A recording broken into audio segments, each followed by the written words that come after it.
Thank you, everybody, for coming to the Aaron Torres Podcast YouTube page. If you could do me a quick favor, see that little subscribe button at the bottom of your screen? Go ahead, click that subscribe button. Really does help our channel grow, our audience grow, and I really do appreciate it more than you know. So click that subscribe button. Appreciate your support. Now, here's the video that you came here for. 2 weeks from today, this sounds crazy. 2 weeks from today, we'll have games to react. Now, the week 0 slate isn't the most loaded slate, but Iowa State, Kansas State, AP poll drops Monday. I expect that to be a top 25 matchup. But I bring it up because as we ramp up, what I want to do is a segment that I always do during basketball season, but thought it would be fun to discuss for football season. And that is what I believe to be the national championship tier in college football. The only teams that can win the national championship. I've got 8. We're going to get into them in a minute. Before we do that, I just want to explain very simply my criteria. And I only have one criteria. It is that at minimum, you are going to have to beat 3 elite teams to compete to win a national championship. Okay. And I'm not trying to give away my list, but you're going to have to beat 3 games in a row. Penn State, Georgia, Texas. Texas, Penn State, Ohio State. Ohio State, Texas, Georgia. I mean, you're going to have to beat 3 straight really good teams. And so if you cannot do that, I can't put you in that tier. And so I believe coming into this season, there are 8 teams that are good enough to win the national championship. Let's dive in. Let's start with number 1. Now, listen, they weren't number 1 in the AP or the coaches poll, excuse me. I believe this is the program, without a doubt, with the most pressure in college football. And I would argue probably only one of 2 that truly has national title or bust expectations. It's the Penn State Nittany Lions. Okay, so bottom line with Penn State, we know the deal by now. James Franklin has not gotten it done in big spots, not gotten it done against elite teams. I think it's worth noting what they finished 12-3 last year. 3 losses, Ohio State, Oregon, and Notre Dame. There's nothing to be ashamed about that, to be clear. But at some point, you got to break through. And I think what makes Penn State different, as we've discussed throughout the summer and all your favorite college football podcasts have discussed as well, is like the bottom line with Penn State is everybody else lost major swaths of talent, even Ohio State, even whoever. Penn State, outside of Abdul Carter, basically brings back everybody. Drew Aller, this is now his 3rd year as a starter. It's now or never. 2,000-yard backs in Nicholas Singleton and Katron Allen. The portal, I thought very aggressive in the portal, going and getting 2 very good wide receivers, Kyron Hudson and, of course, Trebor Pena from Penn State. The O-line returns 4 starters. The defense has been elite. And as importantly, James Franklin kind of pushed all the chips in the middle with his coaching staff as well. They got the offensive coordinator signed to a long-term deal before the season even ended, Andy Kolenicki. And then, remember, who's their defensive coordinator? Jim Knowles. Jim Knowles is their defensive coordinator. And so to me, they are in the national championship tier.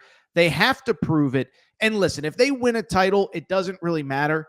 But I think in the regular season, you kind of got to win one of these meaningful games, right? Oregon at home, night game. Ohio State on the road. That'll probably be big noon.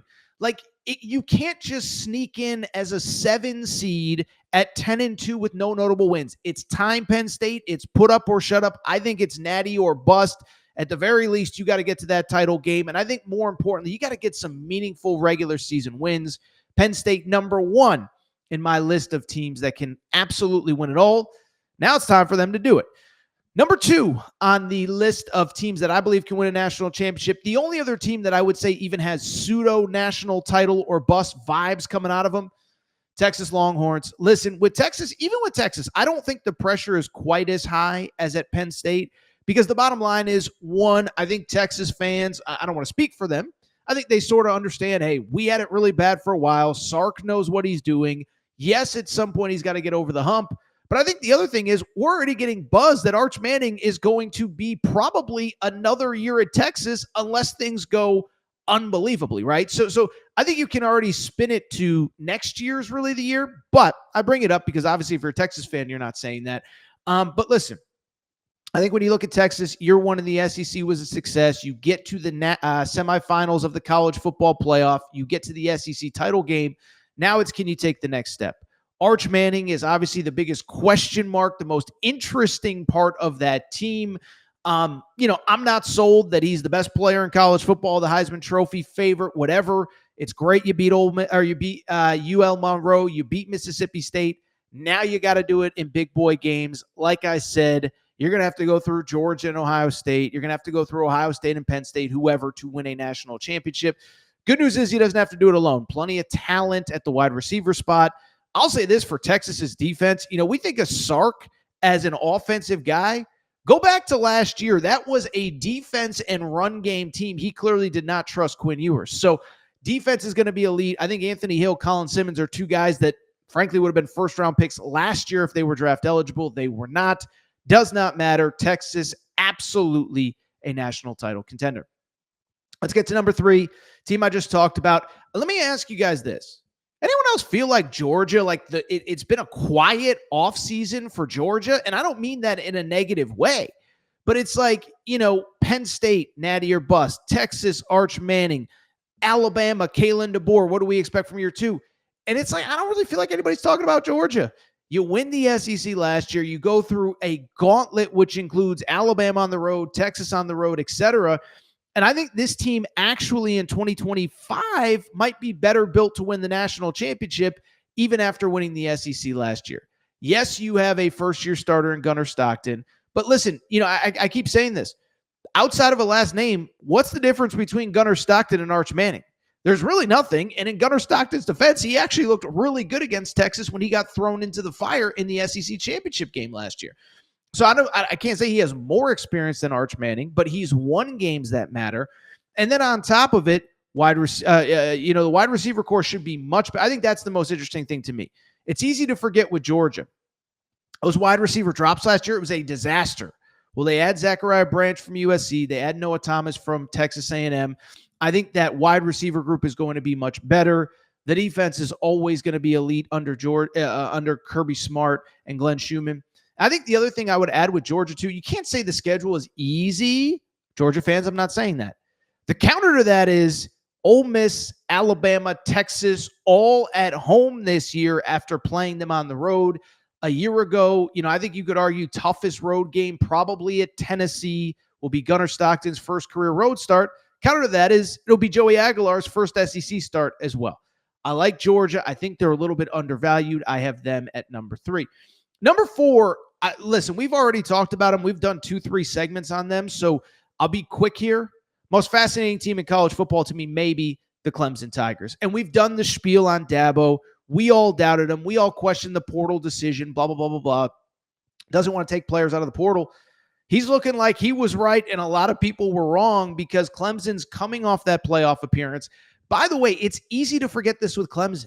They moved that ball up and down the field at Texas in the playoff. Because we did the Clemson segment last week, and I had people saying, Cade Klubnik would be the 5th best quarterback in the SEC.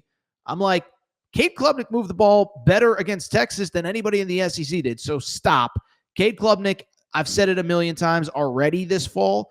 I think he's going to make Garrett, we're going to go into that week 1 game, LSU Clemson, talking about Garrett Nussmeier. We're going to come out talking Cade Klubnik, third-year starter in that system, 3 really good wide receivers. That defense is insane, by the way. They don't necessarily have the depth of some of these other schools, but I don't think most people have depth these days because of the transfer portal. And so I just look at them. I think the other thing, too, they should be in good position to get a top 4 seed and an auto bye into the quarterfinals of the college football playoff. Schedule, I think, is probably a little bit tougher than people think, but LSU at home, the ACC games that matter at Louisville. Obviously, you got Florida State. We'll see if they're any good this year, and SMU at home. You do close at South Carolina. That might be actually your toughest game. I just bring it up. This team feels like 11-1 in the regular season, ACC champ, top 4 seed. I really like Clemson. I really do. We got to give Dabo credit where it's due about how he went ahead and stuck to his principles, because I think he, again, for the first time in probably about 4 or 5 years, has a team good enough to win the national championship. Number 5. This is an interesting one, not because they don't belong in this tier. I just don't feel like people are talking about them. The Alabama Crimson Tide. Now, I just said this with Georgia. I get the notion. Was I supposed to do Ohio State here, Matt? I forget. I apologize. I think Alabama was the next team I gave you. But bottom line with Alabama, I know I just said in the Georgia part, people are talking about Alabama from the Kalen DeBoer. Is he really built for Bama, this and that? I only bring it up because the counter is I don't think people realize like how good Bama has the chance to be this year. And I think it's a lot of negativity coming out of the year one of the Kalen DeBoer era. I think people that are around that program every day are fired up and truly believe how good this team can be. And by the way, Alabama fans, if you're watching this, when I say negativity, I'm not talking about you guys. I'm talking about on a national scale, DeBoer, they lost it, whatever. So Alabama fans are fired up. I think they know how good this team can be. And I think what's easy to forget about this team a year ago is a few things. First off, and I've heard multiple players talk about this, both at SEC media days as well as media availability, is that they are really just like, bottom line, everybody's rowing in the same direction. And it seems like a year ago, I think there were a lot of guys, and I don't even blame them, but Nick Saban leaves in the middle of January. You don't want to transfer. Maybe you're a junior. Maybe you're a senior. Maybe you just want to finish out your career at Bama. But was everybody really bought in to Kalen DeBoer? Well, this year, you've had 4 transfer portal cycles to leave if you didn't believe in what Kalen DeBoer was doing. So the guys that are there, I think, are all going in the same direction. Ty Simpson isn't as naturally gifted as Jalen Milroe.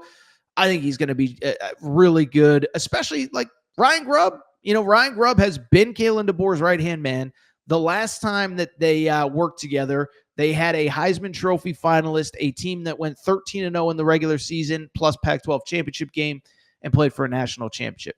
Don't know yet if I'm at national championship. Certainly don't think they're going to enter the playoff 13-0. But is that team good enough? Yes. The other thing, too, by the way, Bama, really quick, defense really struggled early. We all remember the Vandy game when they got Pavia'd. That defense was very good down the stretch. Look at the final 6-7 games. Really good. Alabama is in that tier. Number 6 on that list.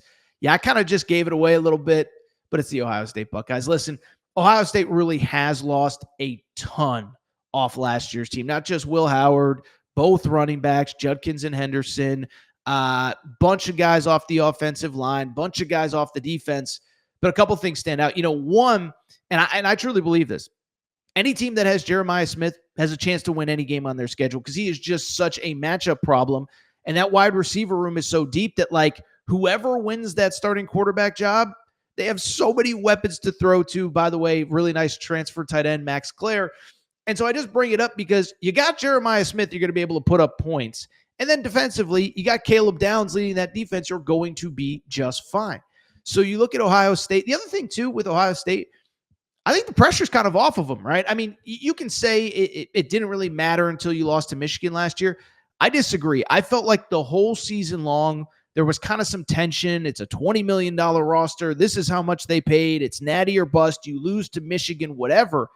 But now that they went ahead and won that national championship, I don't say they can play free and loose, but I do think, like, they know that they're capable of it. They don't have to second guess themselves, and they can just go out there and play ball. I think what's interesting about the schedule, certainly don't think you can call a schedule that opens with Texas at home easy, but 4 of the first 5 are at home.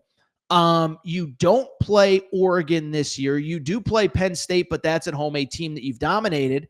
And then again, the school up north, it's a situation where, guess what? I know you haven't beaten them.